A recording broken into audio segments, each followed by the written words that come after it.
Growing up in my background as a Seventh-day Adventist, we were taught that the ark was taken to heaven or something like that. And that never really sat well with me. I'm like, why would it be taken to heaven? Like, why would it be taken anywhere unless extraterrestrials came and took it?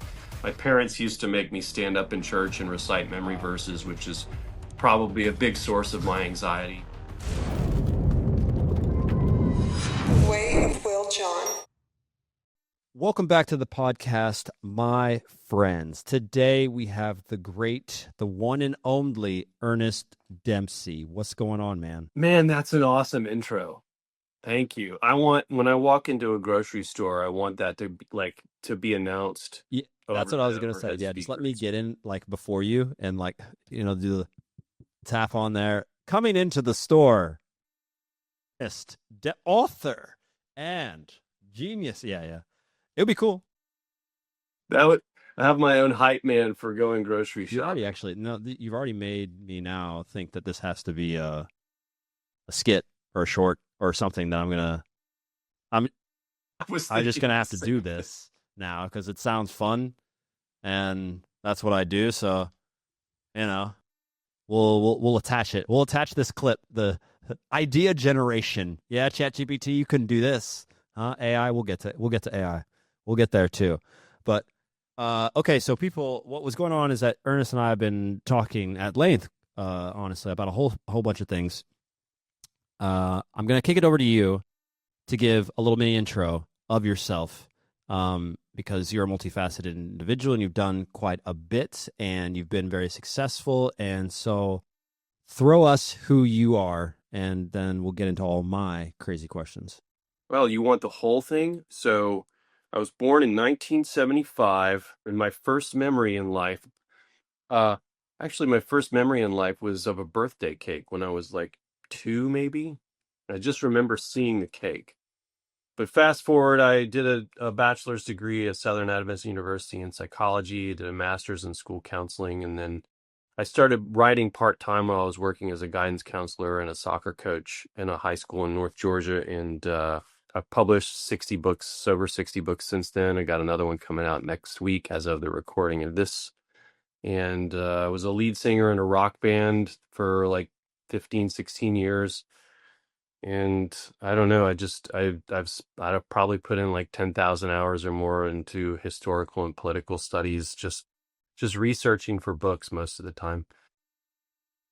Yeah, I live in Chattanooga, Tennessee. How's that for a concise... It's good. It's good. And so history, this is where we're going. A lot of your books have an incredible amount of research, or they've been researched by a fantastic amount, just like you've mentioned. And when we were talking before this, I kind of asked you, what in all of your research have you come across that like sticks out? What's the one thing that kind of pings you? Because I know you're obviously writing fiction, but you have, I think, as you mentioned it, what was the term you mentioned? Like a plausibility factor, something like this? Yeah, plausibility factor. And so that means that you're really studying, you're having to know these situations, subjects, well enough to know that this could be plausible or not. What sticks out, man? Like, what are the things that has just blown your mind? One of the most interesting things I discovered, and this is still a stretched theory or hypothesis, but the location of the Ark of the Covenant is something that it is really interesting to me. And growing up in my background as a Seventh-day Adventist, we were taught that the Ark was taken to heaven or something like that, and that never really sat well with me. I'm like, why would it be taken to heaven? Like, why would it be taken anywhere unless extraterrestrials came and took it? And so I was asked by a lot of readers for a long time, like, are you going to do an Ark of the Covenant book? And a lot of my, independent author friends had done Ark books and stuff like that. And I'd already done the Noah's Ark story in the first trilogy that I wrote. So why not a second Ark? So but I wanted it to be right, and I wanted to come up with something that was unlike anything anybody had ever done before. And so I started researching, what happened, when did it disappear? Like scriptural studies and spiritual stuff, studying the Bible, that is an area that I'm really strong in. I've done it my whole life. My parents used to make me stand up in church and recite memory verses, which is probably a big source of my anxiety. Um, because I'm like 6 years old reciting like the 91st Psalm or something. And so, um, but I have a lot of biblical knowledge. And so I read through the Bible quite a bit when I was researching this project for the book called The Templar Curse. And it's obviously unclear, because if it just said this is where it went, then people would know what happened to it. So based on that, based on the history of what was going on in that region at the time and in Jerusalem When at are the we time, talking? to me, so let's see, with the destruction of the temple was, I knew you were going to ask me for dates. I'm so bad with dates. So the destruction of the temple by Rome was in AD 70, AD 72, 70, I feel like it was 70. 70. It was one of those two. Yeah. Yeah, 70, I think was right. Club Libertas, the elite private membership club for the modern mystic, exploring powerful teachings on spirituality, self-awareness, ancient wisdom, a deep dive into meditation, mindfulness, and transformational practices designed for those ready to lead their own journey. Are you ready to step up? When they were basically just, like, and that's when the whole Masada thing happened, right? So like a lot of the Jews left the city before, but the ones that stayed were, caught and made slaves. But then some left late and went to Masada, and there was that whole episode there, which is an amazing story in its own right, tragic but amazing. So when the Ark disappeared, it's somewhere in that time range, right? After we believe that it was there during the time of Christ in the most holy place of the temple. But they had this interesting mechanism and the security feature, and the Israelis are just so smart with security stuff. And this goes back 2,000 years, right? This is so they had a security feature so that if the temple was ever under attack and Jerusalem was under attack, because it had happened so many times before, they had it set up so that the ark there were like these counterweights that were statues, these heavy stone statues. And what would happen was this, and I'm dialing back like 10 years for my memory researching this, but these statues would sink or go up either way, right? And when these counterweights would do that, the ark could be lowered deep down into the Temple Mount. So there was a shaft. So think about like National Treasure when he's trying to get the Declaration of Independence, right? So just like that, drops way down. I think they have the same kind of concept now for the Isaiah scroll, which is not the book of Isaiah. It's the great copper scroll that's wrapped around this giant stone cylinder. Is it in Tel Aviv, maybe? Similar concept. So like that thing can survive a nuclear explosion because it'll be way down deep in the earth. So this was a similar concept, that the ark could be dropped down into the basement levels, into this, cavern or whatever underneath the temple. And so based on what I've read and interviews that I've done and all that, it seems to be that the Ark of the Covenant was probably lowered down into there at some point and probably hidden under the Temple Mount. So if you fast forward, and the reason for this, by the way, there's a great book you should read called Lost Secrets of the Sacred Ark by Lawrence Gardner. And in that book, he talks about the technology of the Ark. So the Ark wasn't just this holy relic, and this is going to piss off a lot of my fellow Christians, but that's okay. They'll do that. If I'm a Christian, I'm a Christian. I joke that I'm a Christian heretic, but Christ was a heretic to his people and to his church. So I'm in good company.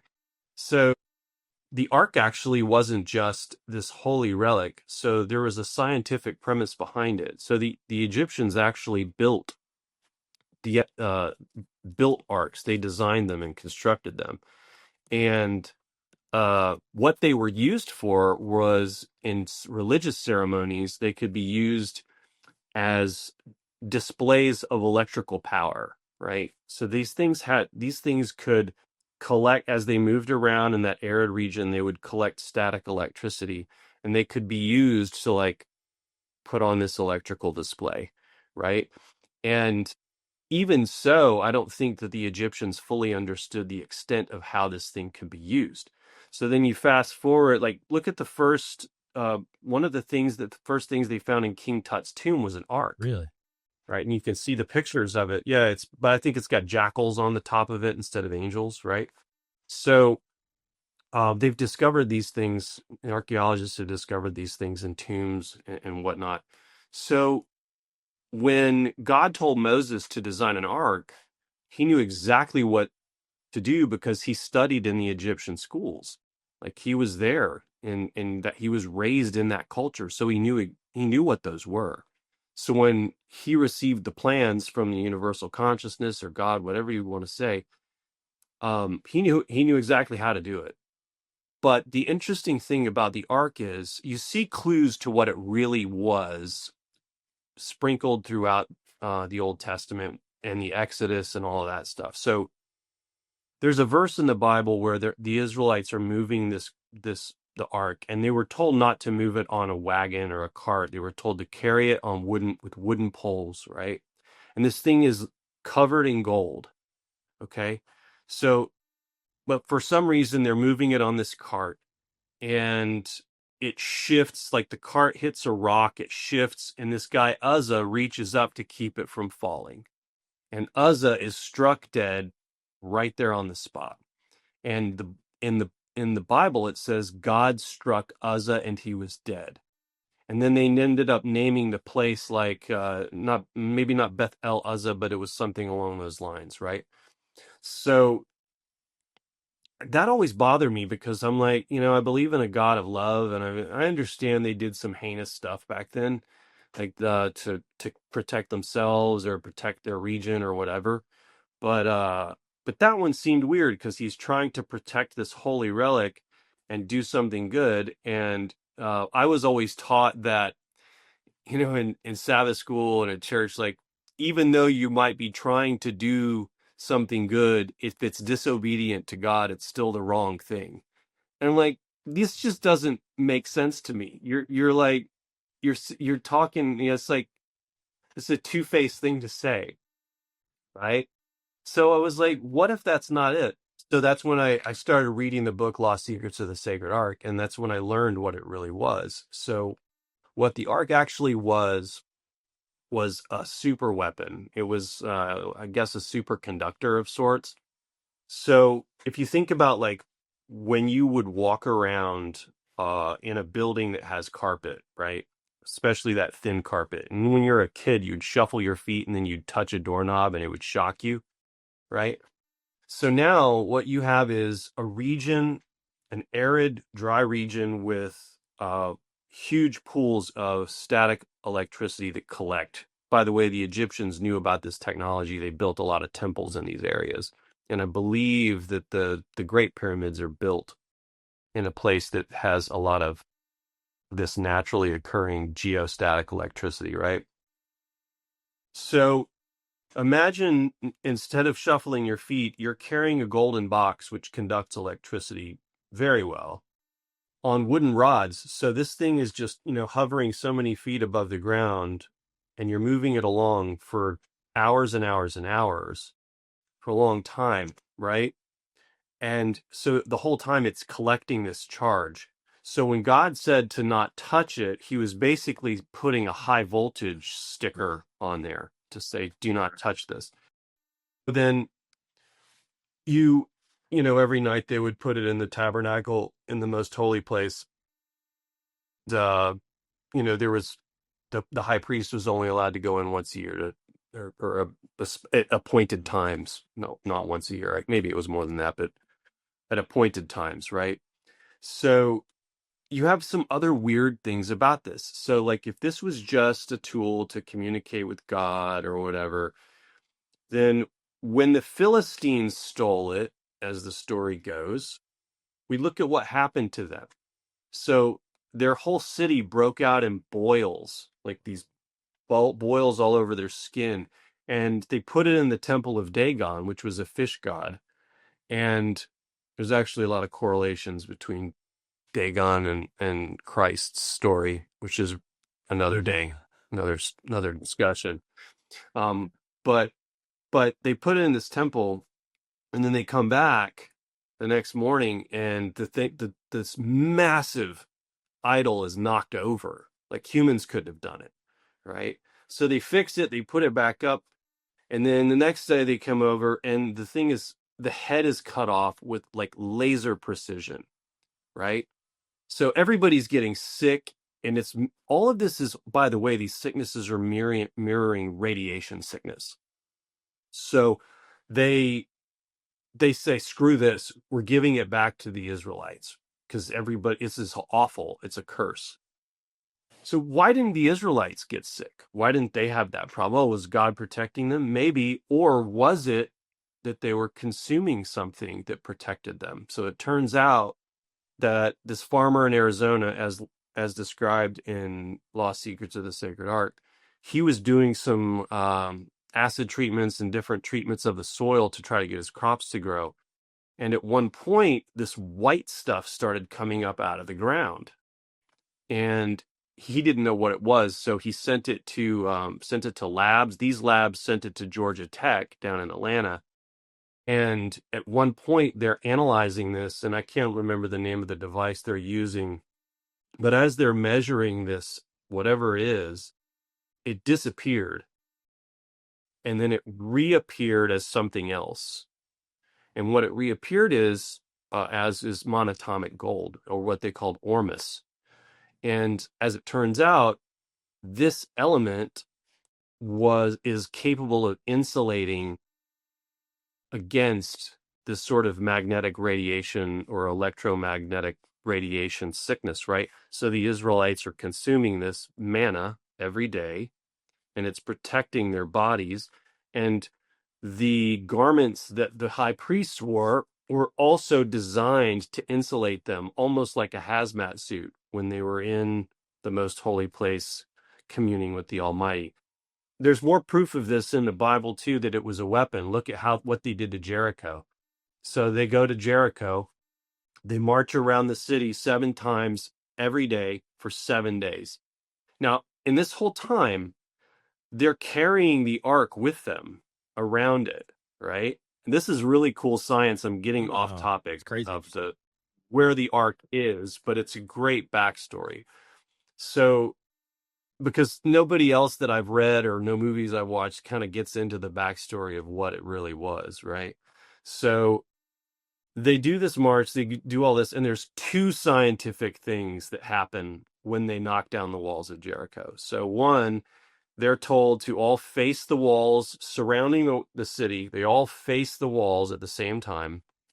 And at the appointed time on that 7th day, or the last day, maybe they didn't march on Sabbath. So the last day, they all face this wall, the walled city, and they're all told to shout at the same time, and they're all told to blow these very special horns that they had created.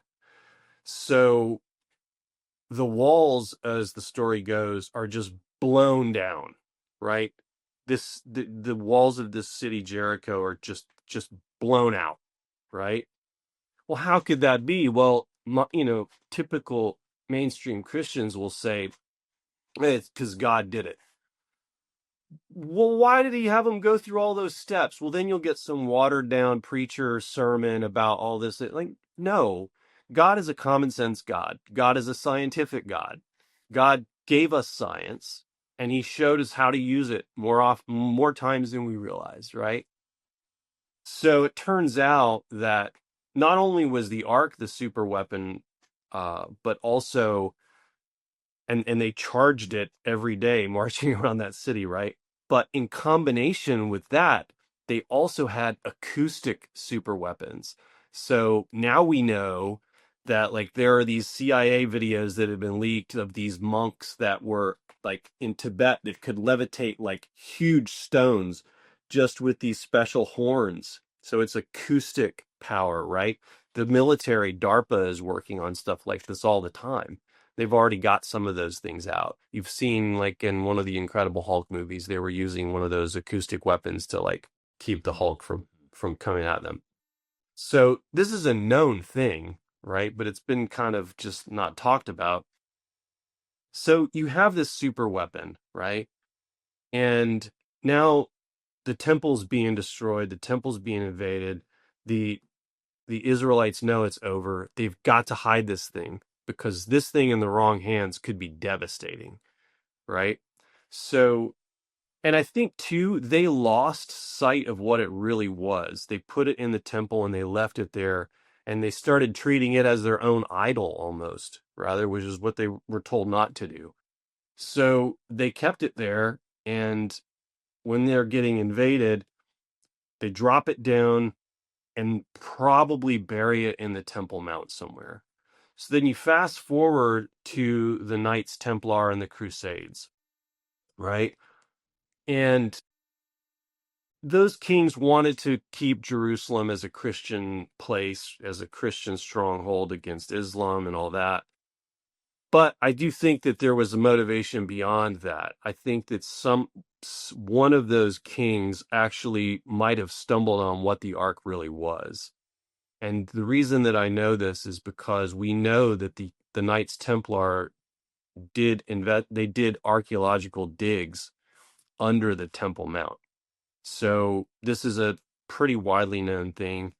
And so there's never any conclusive evidence or writings to say that they found it. But why would they write that? Right? You know, like if they say, yeah, we found it, well, then they became the biggest targets ever. Well, that happened anyway. So my theory is, and a lot of people think this too, and Dan Brown didn't talk specifically about the Ark, but he talked about the Grail and some other things. But I believe that the Knights Templar found the Ark of the Covenant, and I believe that they secreted it away while the Crusades were going on, and they took it back to Europe. So these guys were keepers of esoteric knowledge. Their leaders understood things from the ancient past and technology from the ancient past that all the muggles of the time didn't understand. I love to use the term muggles, right? Not non-magic folk. Non-magic folk, Harry. So they take you back to Europe, and and all of a sudden the Templars become the most powerful group of people in France, and their influence is growing in Europe. They're the biggest landowners. The wealth just continues to pour in, right? Well, this is a problem for two people, the King of France and the Pope, because now the Templars have become sort of their own entity, right? Separate from any kings and separate from the Catholic Church. So a conspiracy happens, and I have to believe that the Pope I think he knew they had the Ark, or he believed that they found the Ark. And I think that he thought that was probably the reason behind their sudden rise to good fortune, right? The king may not have been aware of that, but I think the Pope probably thought that was what happened, right? So, and the Pope has agents still to this day all over the world, and this is not a knock on Catholicism. It's just the way it is. They have their own military force, right? So why wouldn't they have agents? So on October on Friday the 13th, October 13th, I'm going to get the year wrong. I want to say it was 1312, but you can look that up. Again, I've written these dates down and I've studied them, but then I learn a million other dates. On Friday the 13th, why it's a big deal is the Templars were ordered to be rounded up, arrested, and summarily executed. Some of them stood trial. Some of them were just, fought and were killed by the forces of France as influenced and dictated by the Pope. So they start killing all these Templars, right? And arrested a lot of them, tortured a lot of them, and for the most part, they were wiped out. But some escaped, right? And there are people that will say I'm incorrect about this, but I believe it's true. I don't have a ton of evidence, but there's a lot of, I follow breadcrumbs, and I use a lot of breadcrumbs as evidence. So fast forward, I think that these knights secreted the ark away again, went farther up into northern Europe, and then I believe that they crossed the ocean and came to America, per, possibly pre-Columbus. And so the goal was to get this super weapon as far away from the hands of the Pope and these kings in Europe as possible, right? So look at who has similar teachings and similar knowledge to people like the Templars who kept these ancient esoteric things, right?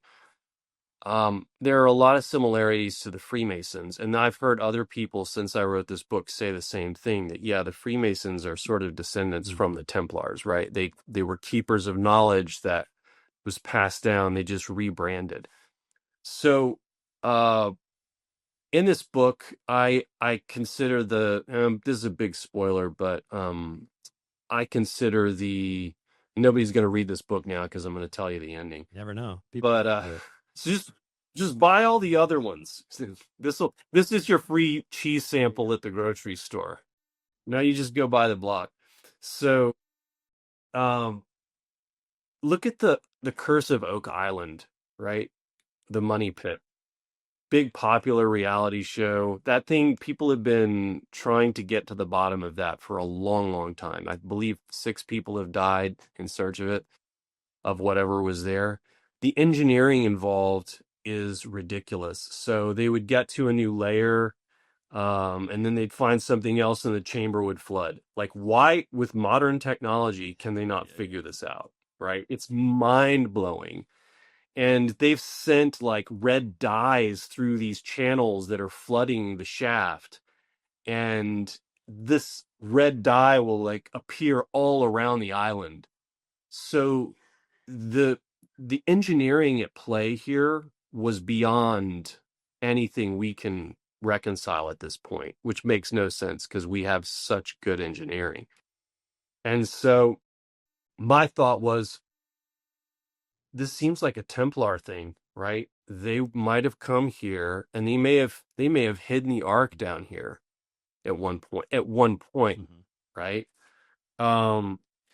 But then I took it a step further and I was like, no, this is not the end of it. I feel like there's a better ending to this story. So at the end of the story, my character Sean Wyatt and his sidekick Tommy meet this Freemason. He's one of the top Freemasons in the country. And this guy takes them to a facility in Washington, D.C. that is a very ordinary looking building. Nobody knows what it is. It just looks like a federal building. And he takes them in, and it's actually the Freemason archives. And in there, they have 2 pictures. They have a famous picture that everybody knows about. Well, not everybody, but a lot of American history people have seen, of George Washington presiding over the laying of the cornerstone of the Capitol, right? And then this character shows another picture, and it's very similar, but it's a portrait of George Washington presiding over the laying of the cornerstone of the White House, right? And it's this big ceremony, and there's he's in full Freemason regalia, and it's this whole big deal. And the size of that stone is precariously similar to the size of the Ark of the Covenant, at least according to the designs, the schematic design, not schematics, but the plans, right? But that we were given. So my theory is that this is the big leap, and I've had, critics say, okay, you're here and now you've jumped here. And I'm like, yeah, but little leaps are fun. Like, big leaps are fun. And I like to say, what if? I'm not saying that the Ark of the Covenant is buried under the White House or the Capitol, but I am saying that we have a pyramid on the dollar bill with the all-seeing eye over it. The Ark came from Egypt. Now another other critics and very knowledgeable people will talk about the meaning of that, which they're not wrong. But it also says, in God we trust, right? And we are one nation under God, indivisible. And so if you want to be one nation under God, it sure seems like it would be helpful to have the most powerful weapon God ever used on your soil, right? I, I'm not saying it's 100% true, but it is a fun story and it's fun to consider. And there are some breadcrumbs that could lead to that conclusion. And so when I started relooking at those pictures to answer your question from 2 hours ago, um, that was one of the biggest, coolest things to me was, in addition to the first story and the discoveries I made about the Egyptians sailing across the sea and all that, uh, this was incredible to discover this and to see the image, to see the portrait, to see the mischievous look on George Washington's face of like, I'm up to something, and most of these people are never going to know what's really here. Um, and then you look at strange events that happened, like we shouldn't have won the Revolutionary War, right? We shouldn't have won the War of 1812. I mean, they got into the White House, and then like it's all but over, and then a tornado happens in Maryland, and that never happens in Maryland, right? And it wipes out these British forces, and so there's definitely some weird things that have gone around in Washington, D.C. There's some interesting designs. Everybody talks about the streets designs and all that stuff. So that was really cool. But another one real Oh. quick. I won't go on the same long story, but to reemphasize the sort of the story of the first thing and the Egyptians coming over. Carlos Crespi was a priest down in South America. And this guy, I wrote about this in my second book. It's the sequel to the first, Seeker of the Stones. It's called The Cleric's Vault. And this guy had a collection of extraordinary artifacts, gold, all this stuff from Assyria, Egypt, very old world, 2,000 years ago, right? 3,000 years ago stuff in South America. And when he was asked where he got this collection, he said, the people brought it to me. The people from the forests around that area, the people, the villagers and all that, they really liked him. And they knew that he really liked history and archaeology. It was a hobby of his. So they started bringing him these things. And how did this stuff get here? Like, how did an Assyrian or a Hittite shield show up in South America so long ago? Like it wasn't smuggled there by people to just leave it with these villagers and random people living in a jungle, right? These are not items that you would have tried to hide. These are items that if they were looted or from grave robbers or whatever, they would have sold them. But this collection would not have been brought. So uh Eric Van Daniken talks a little bit about this, I think. I know he does because he was down there with, was it Neil Armstrong, looking in caves for these things. Because when Carlos Crespi died, the collection disappeared. Nobody knows what happened to it. So I believe, yeah, it wasn't Buzz. I think it was Neil Armstrong was down there with Von Daniken, and they were looking in these caves because they thought they had found it. And yeah, so it's a fascinating story. But again, like these people have been coming over here. There's stories and, a little bit of evidence about the Chinese coming to this continent.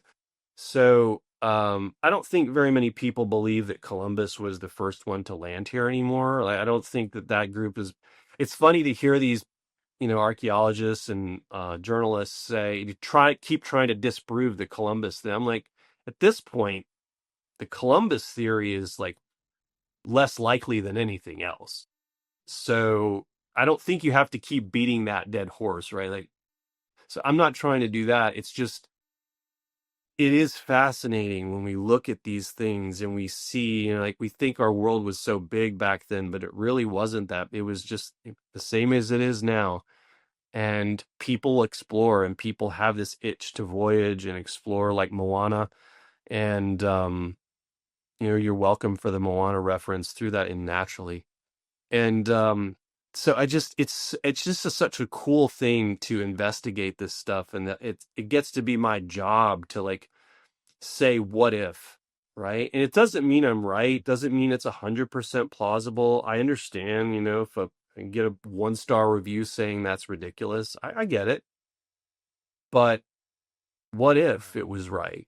you know You know, does that answer your question? I'm it doesn't sorry. matter because it was fascinating and entertaining. So I don't give a shit about my questions anymore, as long as you keep telling story. Which is it's so crazy the amount of things that I'm thinking right now on this. But just to touch on your last point, it's also hilarious, like you said, because we, for some reason, have this entire opinion of our ancient past and ancient humans as somewhat inept, somewhat unable, ignorant, And so we took at whatever point in history, and I'm sure a historian would be able to tell us maybe it's even as close as the industrial age, where we just took a hard turn towards materialism and all the technology and things that we can do within, with these material things here, and the knowledge back then with the understanding of nature and living in with nature and rhythm and the planet and understanding megalithic structures and having these symbols. And it's phenomenal, actually, when you start to realize that there's a whole technological revolution that they may have gone down that we know nothing about, right? Because, I mean, we're sitting here with with all the other stuff. We can't figure out some of the stuff that's going on. We've got these little toys like, why are we that? No. Why aren't we so? Why isn't it easy with these idiots, supposedly, And so I find that crazy. Yeah. Just in and of itself. Yeah. Well, and people love to talk about Machu Picchu. Was it built by aliens? And I don't think it was built by aliens, but I think it was built by a higher level thinking population than we give them credit for, of just being loincloth wearing, natives. By the way, up there in those mountains, it would have been chilly to wear that. I'm sure they had other garments, yeah. but you get the point. You get the point, right? But a better question is, how did the giant stones in Cusco get there? Right? And how were they cut? Because those stones are much larger than anything up in Machu Picchu. And as I recall, I don't think they were quarried from close by, sort of like the stones for the pyramid. And these things have laser cut precision. These were not chiseled, right? If they were chiseled, I have met the number one stone cutter in the world. And this guy was incredible. I watched him. I was working as a landscaper for a family here in town that runs the Little Debbie. They're the Little Debbie family, I remember right? Little Debbie when I was a kid. Yeah, I worked for them. I worked for them for 9 years at their house. It's 15 minutes from here, close to my university and my high school. And that's what I did for my junior year until I finished grad school. Lovely people, by the way. But they brought in the top stone carver in the world, and he'd learned it from his dad. Really interesting guy, to put the address of their to like chisel the address of their house on this sandstone pillar they got. So it was like sandstone tiles. And so I went down there one day when I was working, and I was watching him, and he's like, "That's some old world isn't it?" And I was like, "Yeah, this is incredible." I was like, "How did you learn this?" He's like, "My dad did it." And so I just learned it from him. I'm not going to tell you what he charges for a job like that, but I will tell you it is ridiculous. And I was just like, Yeah. okay, I'm just going to go back to my $10 an hour raking leaves and cutting grass. So, but my whole point is that he was immaculate, right? The numbers were immaculate. Like there was nothing wrong. This is like the story of the perfect circle that guy drew in was it Japan or China a long time ago. I thought you said you knew history. I can't know all of it. No. Okay. So, So there are those people, and there had to be those people back then that were spectacular stonecutters and carvers, right? But these stones in Cusco, they're cut so perfectly, it looks like it was done with a laser. And I will go biblical again on lasers and look at, you were mentioning when, how we turn to materialism. So the story of the Garden of Eden and Adam and Eve, that was it. Like the actual sin was turning from focus on spiritual and light to the material world around us, to seek something outside of ourselves to fulfill the inside. This is happening a lot right now in a lot of social issues. It's happening a lot in, you know, um, business issues, all that stuff, where we seek something that will fulfill us. You see it all the time with these people that buy all these cars. They buy a brand new car, right? And it makes them, it might be a Ferrari, and it makes them feel amazing for that first day, and it still does for a week or two. And then a month later, it's just their car. And then 2 months later, they're not tired of it. They still love it. It's a great ride, but they're already looking at the next thing, right? We do it with women too. Like men do it with women do it with men. They're always, in relationships, looking like that famous picture of that meme of the girl walking this way and this guy's with his girlfriend, but he's looking back. By the way, at Dragon Con, there's a guy that shows up, and he's got a stick with that picture, and he's doing this, and he's dressed like that. It's hilarious. But that's what we've been, right? That's what we've become. But when they were kicked out of the garden, it says God placed an angel there at the gates with a flaming sword, with a sword of fire, right? Well, that sounds like one of two things to me. It's either a lightsaber, right? And again, I'm fairly certain George Lucas is a Gnostic Christian, because everything in Star Wars mythology is not, it's Gnosticism you know to him its really core. well? That's another podcast. No, I've not never, know him personally, I've but never do you met know? him. Are you a fan of the Star Wars trilogy and the stuff behind it? Read the books. I'm a big fan.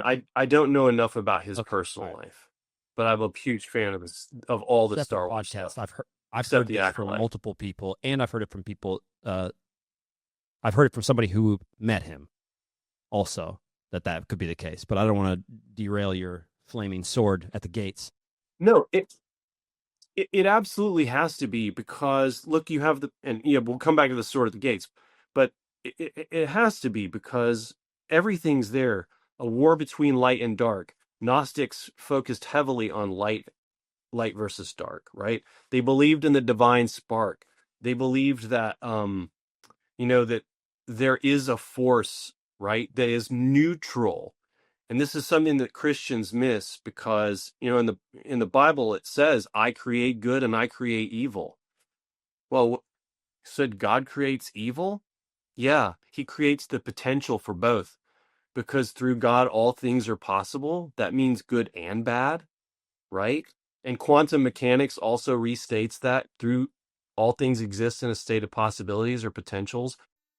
Christ was a quantum physicist, right? He understood that. He studied it after he left the Israeli schools. That's another No, podcast too. You're gonna have me on you're gonna have to have me on like six times. thewayofwilljohn.com. Exclusive content and programs on manifestation, making money, hidden knowledge. Finally, reach your full potential. So, but yeah, it just seems logical to me that he has been carrying this hidden message for a long time in his Star Wars books and movies and all that. Um, and it's beautiful. I think it's Yeah. absolutely freaking beautiful. It is so cool that he's taken sci-fi fiction and layered in this spiritual message that just goes for like 98% of the population, right? But it's there for the 2% that are looking. But the flaming sword, it could have been a lightsaber, and people watching this are going to be like, this guy's ridiculous. He says the Ark of the Covenant's under the White House. He says there's a lightsaber in the Bible. Who is this crazy person? Or it could have been a laser, right? Like it could have been some sort of a laser, but it's a flaming sword. How else will you describe that?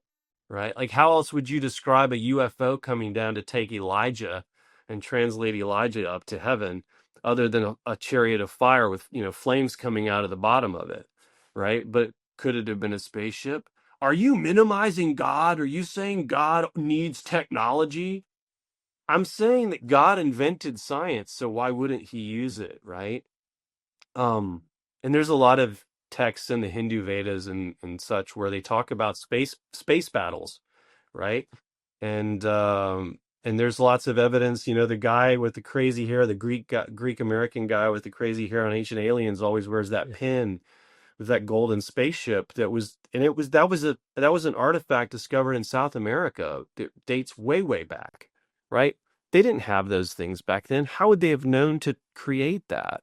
But anyway, the whole point is that, like, those ancient things, Cusco, the giant stones, the big stones, for the pyramids. I do know, I've seen the hieroglyph that shows all the people dragging stones on wooden sleds. I've seen that hieroglyph. I understand it. But I've also seen the hieroglyph at the Hathor Temple in Dendera, where it's clearly a light bulb with a filament and an insulator connected to a cord and all this stuff. I've seen it. I have heard the naysayers What do they speak say it against is? it. What do the naysayers say? I mean, obviously, it looks like a light bulb to me. I'm no Egyptologist or historian. And you know exactly Of what I'm course talking I do. Of about. course. Yeah. I just don't know So what I don't know what they say. I honestly don't even remember at this point because their arguments are so ludicrous, right? It's like people saying that the Great Flood never happened as described in the Bible because there's not enough water in the air and in the sea to cover Mount Everest. And I'm like, no one's living in Everest. It didn't have to get that high.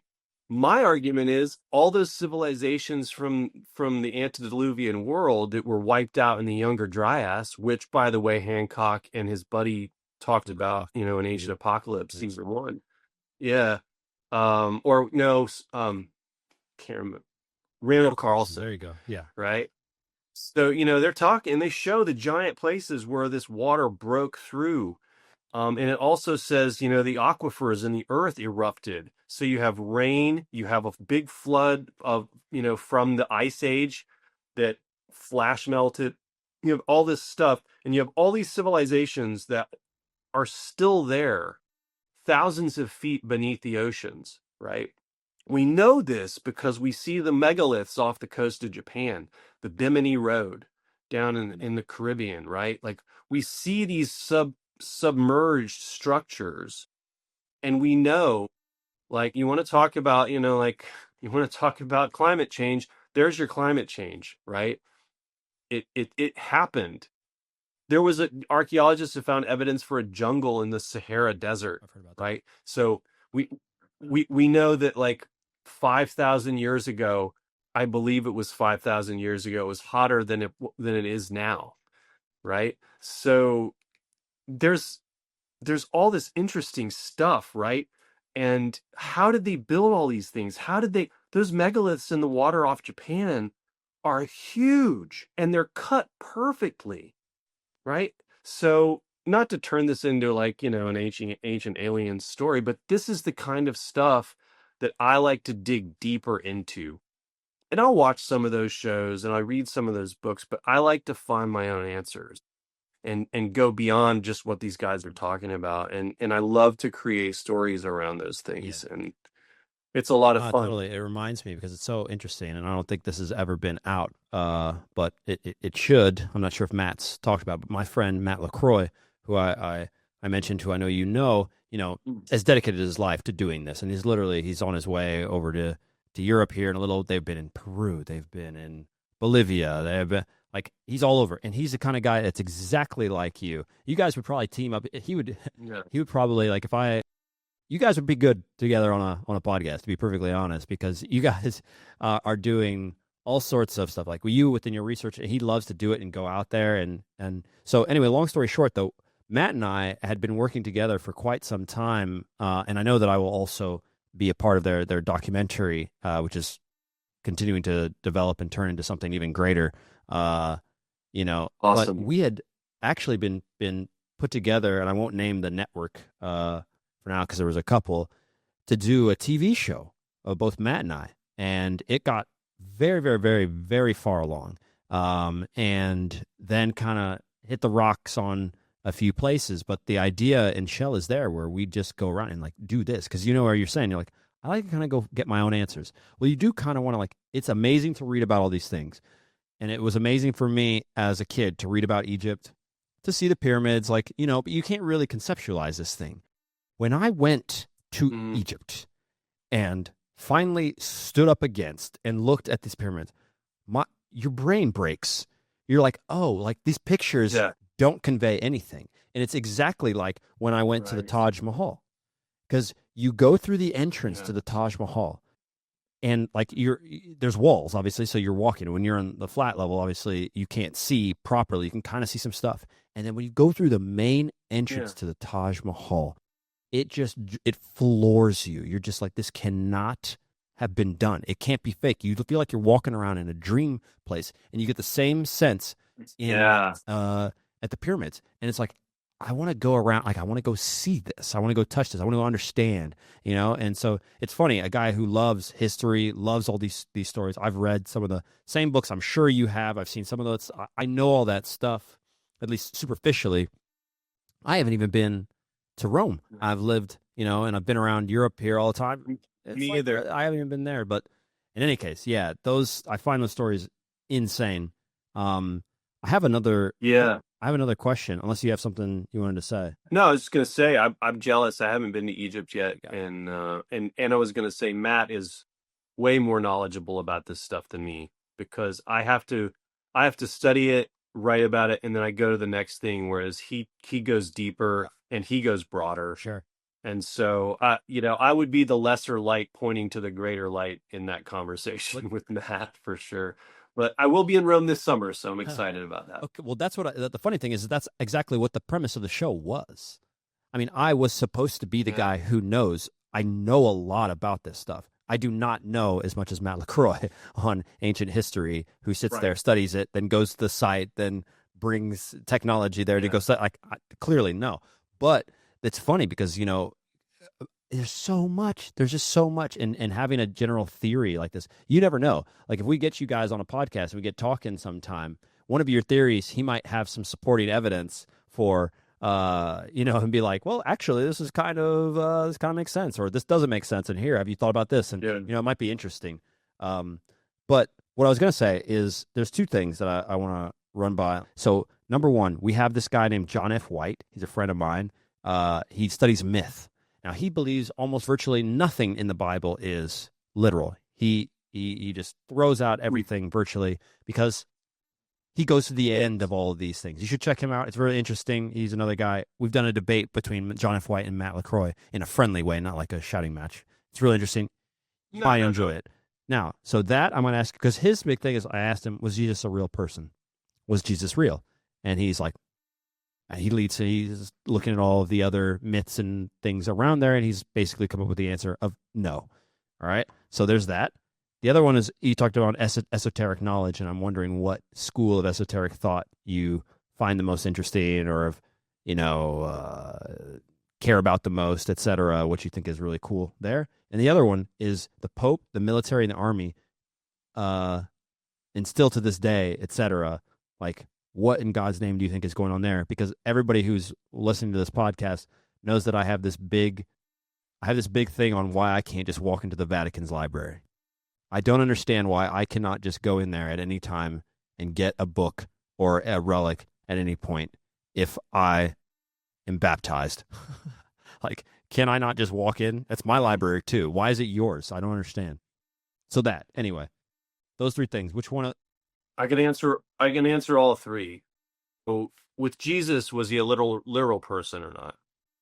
So, I've read a book called The Jesus Mysteries. It was written by a Christian guy. I believe at the beginning of it, he talks about this, like, I'm a Christian. I'm still a Christian after all of this research. But it is really interesting when you look at, was Jesus a real person or not, from the perspective of predating, like, stories that predate him. So the story, I'm going to get these gods wrong, but I mentioned Dagon before, right? Dagon was the fish god that they worshipped in Nineveh. Interestingly enough, Prophet Jonah is delivered to Nineveh by a fish, and um, and he was there 3 days in the belly of the fish. There is, I believe, I could be wrong on this. I haven't.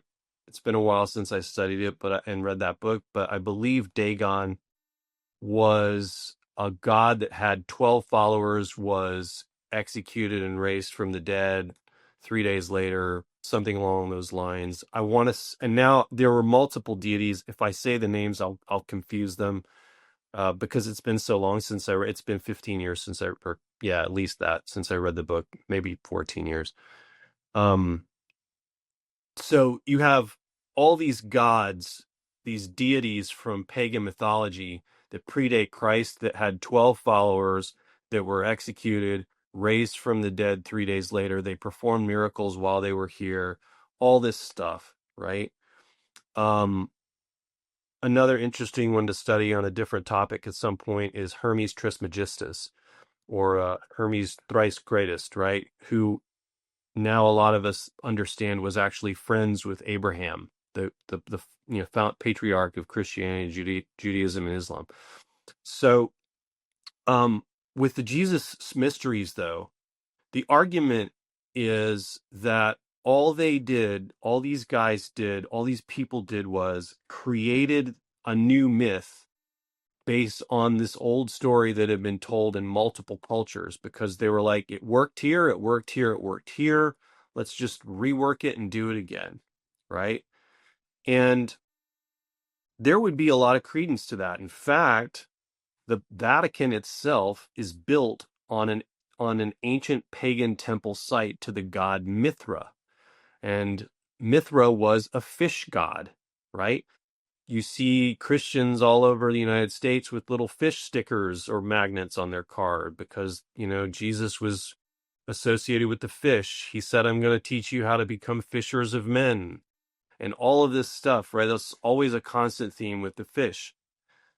When questioned about this, the Vatican's response was it was diabolical mimicry by Satan. So Satan knew that a Messiah was coming, and he knew what the story would be and how things would unfold with Christ. And so they came up with counterfeits ahead of time for thousands of years. And it's really interesting, right? So Yeah. yeah, I could see that argument where that sounds like total Right. bullcrap, right? I could be like, okay, yeah, I don't really buy that, the diabolical mimicry. Then you built the Vatican on a site to a fish god, which, by the way, Constantine was a pagan emperor. He only became a Christian to save his empire from civil war between Christians and pagans, right? And look at the concessions that were made. Dan Brown talks about it. I don't have to rehash it too much, but look, pagans worshipped idols. Christians don't do idols. He said, look, Christians, I know you don't do idols, but what if we, instead of Apollo, we call him St. Peter? What if we call, instead of Venus, we call the Virgin Mary? Would that be cool? Can we keep those statues there? Because they're going to convert. We're all going to be one church now. Isn't that cool? And they're like, yeah. And then they were like, oh, by the way, I know you worship on Saturday, you keep the Saturday Sabbath, but these guys do helio worship. They honor the Sunday. Let's make this concession and we'll all worship on Sunday instead. That's when it changed. That's in the Catholic Catechism. Like they've admitted to this. Dan Brown talked about it in Da Vinci Code, right? I'm not saying if you don't worship on Sabbath, you're not going to heaven. There's a lot of Adventists that think that way, my parents included. And, I think there's a scientific premise for the Seventh-day Sabbath, for a day where you just recharge and you don't press and don't work. So with Jesus being real or not, here's my argument that he was real. Number one, none of those other deities had such a long-standing impact on the entire planet. Like, what was the comedian's name that got canceled because of like the stuff he was doing in hotel rooms with females? Loved him. I still do, by the I way. don't know. I know he's a freak. Yeah, he's kind of back, not to that level, but he's back. He's doing stand up again. But he did a bit where he was talking about, like, by the way, the Christians won. And you know how I know Christians won? What Yeah. year is it? And somebody's like, 2020, 2019. He's like, 2019 years since Yeah. what? Exactly. I've seen it. Yeah. Exactly. Right? He changed time. Well, that's not evidence. It just could be fanaticism. Absolutely, 100%. Number two, I believe that God has sent messengers all along. I think that he sent messengers to multiple cultures. Why do we have spiritual teachings in the Hindu cultures in India? Why do we have spiritual teachings in the Far East? Why do we have the spiritual understanding of a great spirit here in what is now the United States and North America and in South America? Why? Well, people are just looking for something to. There is no way in the past that somebody would have had. I can't say no way definitively, but there's a 99% chance that there's not a way that 10,000 years ago, 30,000 years ago, some fiction writer came up with the idea that there's this, oh, you know what? We aren't just here. There was a supreme being that created us. Why would anyone think that if there's no material evidence in front of them, right? Were they just great fictions storytellers? Again, this is not proof, this is not evidence, but it's stacking things, right? The other reason that I say that Jesus is real is because he did something that no other miracle worker did, none of those other predating deities did. And that was he combined all of the teachings into one super philosophy. I am the way and the life. And he wasn't saying, it's just me. He's like, he's the Mandalorian. Again, Lucas, this is the way, right? Jesus was saying, this is the way to live. This is how you interact with the universe and shift reality with quantum. We got away from it in the garden, and I'm bringing you back to it now. This is why Jesus' teachings coincide with a lot of Buddhist teachings, Hindu teachings, Native American teachings, and all sorts of other teachings, right? Messengers were sent to different cultures. Why would God ignore people in Japan and just focus on this tiny little tribe in Jerusalem, right? There's the argument there are multiple gods. Of course there are multiple gods. The Bible says it. Elohim is plural. I've heard the argument against that, by the way. They have eaten of the fruit and become like one of us to know good and evil. So God knew good and evil before, because I create good and I create evil. So Jesus brought all of those teachings together, and I'll off the channel or like another talk, I'll talk about the three wise men, right? But Jesus, I believe, studied, the evidence is there that he studied quantum physics after he left the rabbinical schools in Jerusalem. When he was 12 and the Jewish teachers said, this boy is beyond us, there's nothing more that we can teach him. And then he disappears for 18 years.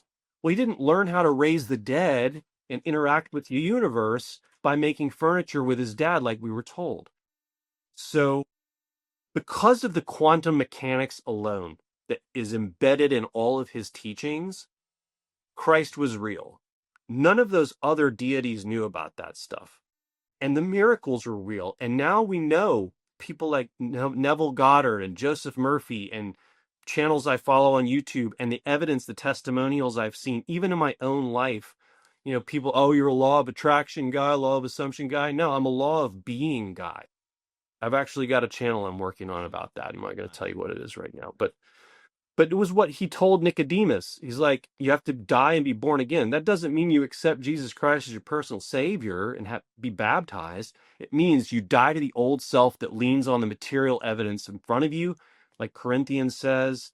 Believe in the things that are unseen, not the things that are seen. Because it is as within, so without, as above, so below, as on earth as it is in heaven, right? Not out there, here. Throne on the right hand of God. Jesus sits on the right side of the throne of God. Your imagination is on the right side of your brain. So you become that thing before you attain it or before you see it. And so those teachings tell me that he was real.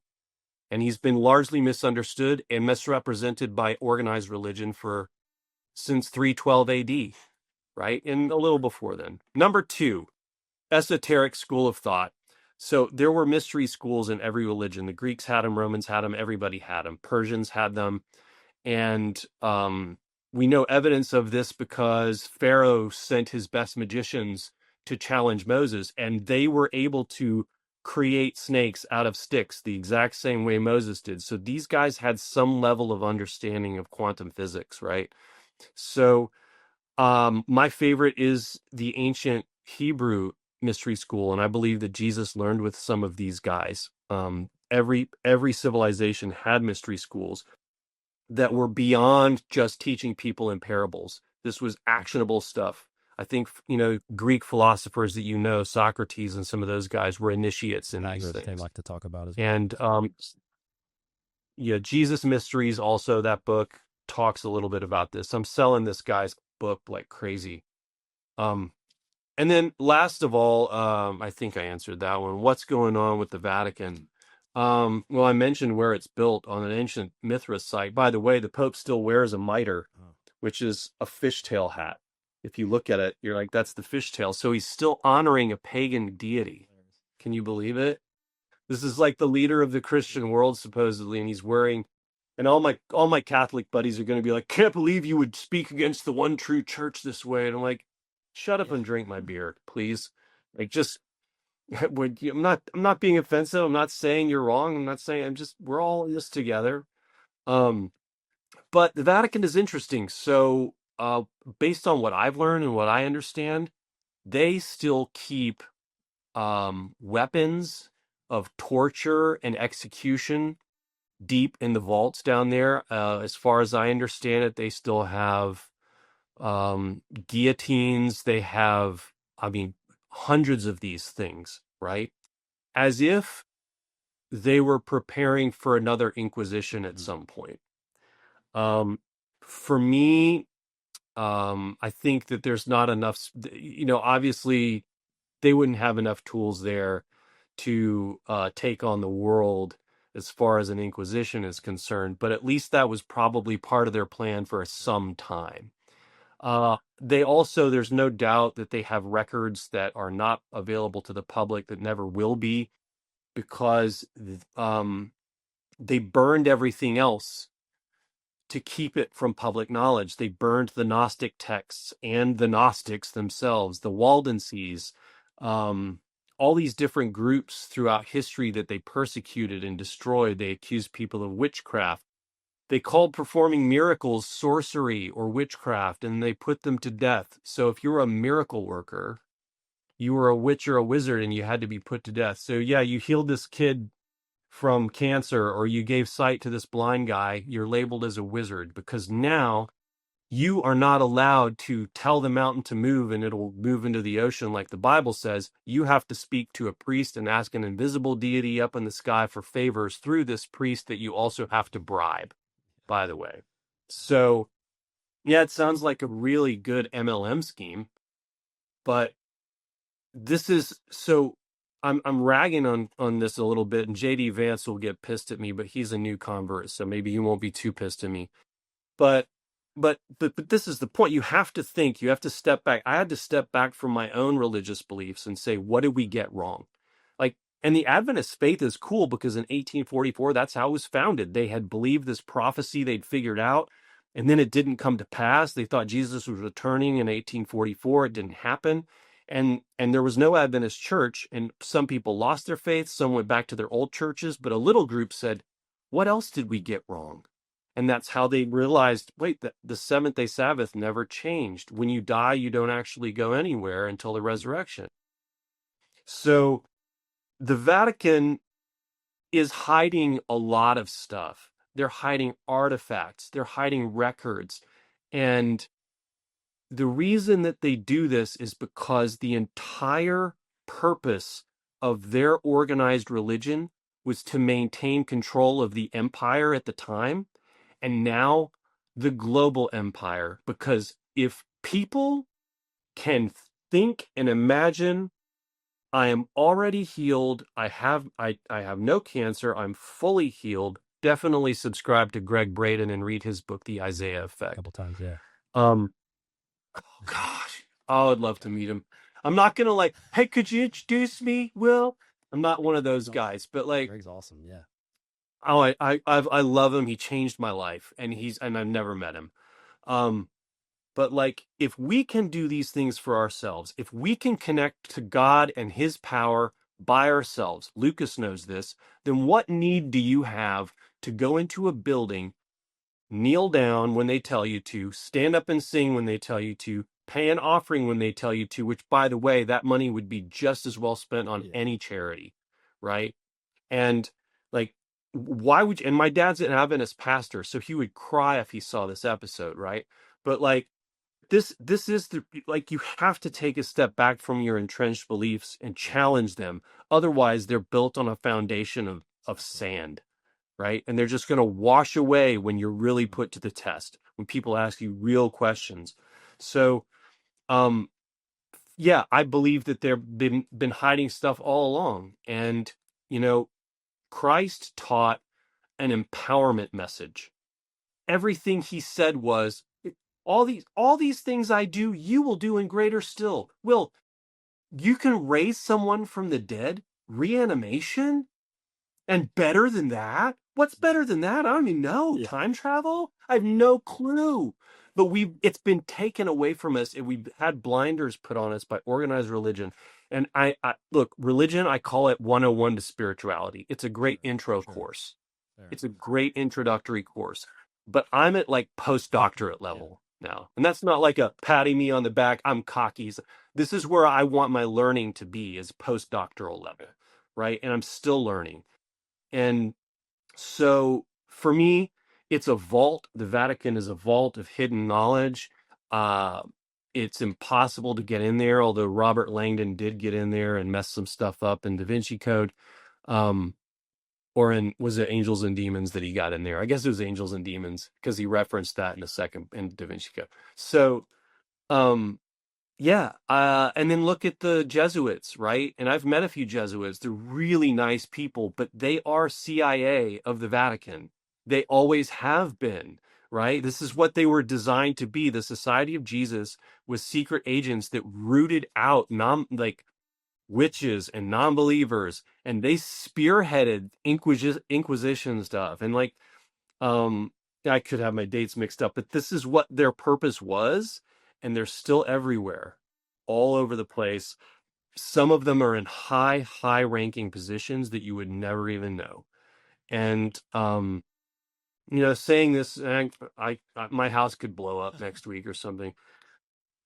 Yeah, like it's like I always say, like, of course there's a deep state, right? Like there's and of course there's a deep state, and I know who some of the people are behind the deep state, and people are like, well, what are you going to do about it? I'm like, nothing. They've done a good job of getting humanity to this point in history, right? Like they may be evil, but they've gotten us here, and we have great food and fun amusement parks and beaches and life goals and things. So life still can be really good under the game that they have designed. So I'm not trying to take them down. Just want us to wake up. I I just want everybody to wake up. Yeah, I just want you to know, right? And just like, look, and Catholicism has done a world of good for a lot of people for a long time. I'm not bashing Catholicism. I know that my devout friends might be disappointed in hearing me say stuff like this, but I do believe that every denomination and every religious teaching has components of truth to it. But most of the westernized ones, the real truth and the real power behind the individual has been muted. And it's never been, there's an awakening happening now, especially on YouTube. YouTube channels are talking a lot about this stuff. But, Christ said, I am one with the Father, and you are one with me. Well, that if in math, if A equals B and B equals C, A is equal to C, right? So we are one with God, and we've had that oneness muted originally by materialism, and then eventually by organized religion with dogmatic views that keep you between the rails. right? When you're in the rails, you can't see all the infinite timelines that exist, right? You can only see this timeline. So you have to break down those rails. And yeah, I'll be excommunicated from the Adventist church after this for sure. And my dad will be fired, and he needs to retire anyway. He's going to be 84 this year. But You're pushing things along. did I? You answered every question beyond. Yeah, Go ahead. and I'm sorry, it went long. We went Rogan on this Dude, podcast. it just but reminds me of the beauty of the fact that we're moving towards having this in-house, because these are one of these conversations. I was simply jotting. Normally, I'm jotting notes in case that I have questions. I'm jotting notes here to figure out what the next podcast, how to put something together here that's going to be incredible. Because there's so much stuff that we've touched on that we have to go deeper into. And that's exactly what we're going to do. And I'm telling you, yeah, I'm not even joking. We might just have to do the Matt LaCroix one, and I'll figure out who else. We haven't had Graham Hancock on here yet. We've been in touch with his people. That's not worked out, but I know at some point that's probably going to happen as well. But there's so much. So, okay. Since we are closing up, everybody who is here at this point in this podcast who's enjoyed all of these stories and this entire discussion is going to want to buy a book. So please do tell us where we can find everything about you. So my website needs updating, ernestdempsey.net. That's not the first place I would go. Facebook.com/Ernest Dempsey is a great place to join the community of readers that I have there. And once you're there, I'll invite you to become part of our reader group, the Hunters and Runners page. That is a lot of fun. People are constantly sharing articles from archaeology and new discoveries. Some of the sources are not always great. Sometimes some of my readers share things that I'm like, I don't think that's real. But very often it is. It's run by the fans. So I pop in and share things now and then there. But that's a great place. But also my books are on Amazon. Just look up Ernest Dempsey on Amazon. And I know you said, people are going to want to buy a book. Don't buy one, buy all of them. Buy like 50 of them, and tell 1 million of your closest friends. And then we'll do this podcast on my space yacht next time. With all 1 million friends that you all have as well. Everyone's invited. It's massive. We'll have the Ark of the Covenant on there. Pope's going to give a speech. We'll have artifacts from the Vatican library on there. It's going to be awesome. But no, man, I appreciate it, really. And we'll link to everything, so it'll make it easier for everybody as well. And yeah, until next time, man. Okay, cool.